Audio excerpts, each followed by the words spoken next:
15 známych módnych návrhárov, rovnaký počet módnych značiek, množstvo módnych akcií a bohatý sprievodný program. A taký bude premiérový ročník podujatia Košice Fashion Week, ktorý sa začne už 20. októbra.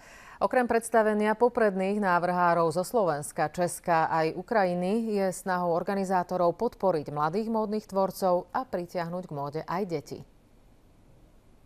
Medzinárodne uznávaná koncepcia vznikla pred vyše 70 rokmi v Miláne a rozšírila sa do miest po celom svete, vrátane New Yorku, Londýna, Paríža či Prahy.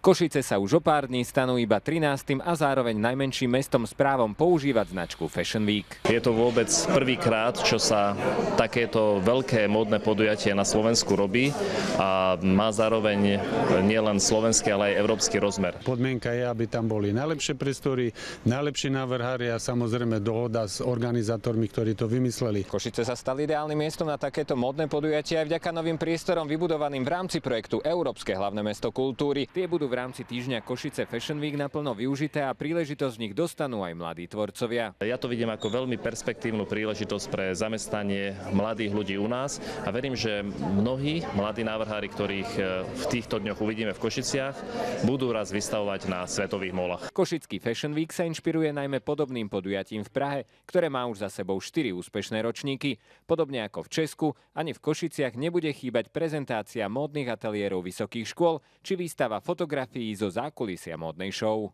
Věřím, že sem opět přinést ten kvalitativní model té prezentace je strašně důležitý, aby lidé viděli, jak vlastně má vypadat kvalitní módní přehlídka, jak vypadá kvalitní móda, že je ta kvalitní móda i dostupná pro běžného spotřebitele. Ťahákom pre divákov by mali byť prehliadky Jitky Klet a Jidy Šándor. Kolekciu inšpirovanú ruskými motívmi pripravuje zase česká návrhárka slovenského pôvodu Beáta Rajská. Historii na jedné straně, na druhé straně drsnost vojenských uniform.